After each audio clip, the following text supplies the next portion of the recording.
দক্ষিণ চব্বিশ পরগনার রায়দিঘিতে মিলল প্রাচীন প্রত্নস্থলের খোঁজ। মণি নদীর পশ্চিম পাড়ে কুমোরপাড়ায় এই প্রত্নস্থলের খোঁজ পাওয়া গেছে।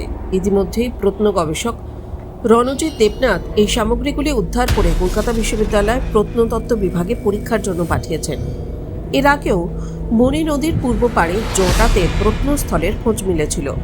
সেক্ষেত্রে পশ্চিম পাড়েও এই সমস্ত প্রাচীন সামগ্রীর খোঁজ মেলায় আবারও নতুন করে সম্ভাবনা তৈরি হলো। উদ্ধার হওয়া সামগ্রীগুলি কুষাণ যুগ বা গুপ্ত যুগের সমসাময়িক বলেই মনে করা হচ্ছে। স্থানীয় এক ব্যক্তি পুকুর কাটার সময় এই সামগ্রীগুলি উঠে আসে। সেখান থেকে পাওয়া গেছে বেশ কিছু দাঁত, হরিণের শিং, হাড়, বাইসনের হাড় থাকার সম্ভাবনার কথাও উড়িয়ে দেওয়া যাচ্ছে না, যা ইতিমধ্যেই পরীক্ষার জন্য পাঠানো হয়েছে। আর সত্যি যদি এখান থেকে বাইসনের হাড়ের খোঁজ মেলে, তাহলে তা গবেষণার ক্ষেত্রে এক নতুন দিগন্ত খুলে দেবে। তার কারণ এই এলাকায় বাইসন পাওয়া যায় না। এছাড়াও পাওয়া গেছে বেশ কিছু পোড়ামাটির সামগ্রী। আর জানিয়ে প্রত্ন গবেষক রণজিৎ দেবনাথ জানান, অনেক কিছু উঠে উঠে আসছে। আমি যেহেতু অফিস করি, আমার সময় হয়নি, আমি লোকাল থেকে গেলাম।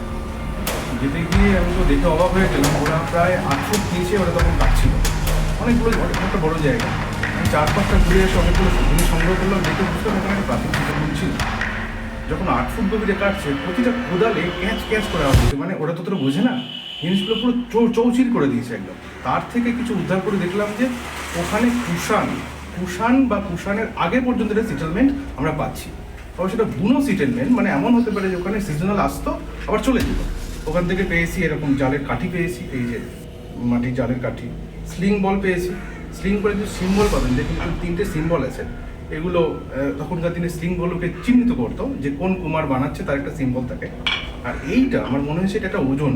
তখনকার সময় যে পাল্লা ব্যবহার হতো, এটাকে ওজন, এটাকে মানে বাটখারা হিসেবে ব্যবহার করতো। আর প্রচুর পরিমাণে এরকম যে দেখছেন এই যে ঢাকনা, যেটাকে সরা বলা যায়, এরকম প্রচুর পাওয়া গেছে, নানা রকম ভেরিয়েশনে পাওয়া গেছে। একটা দিকে দক্ষিণ পশ্চিম দিকটা দেখছি তখন দিকে ধস নেমেছে।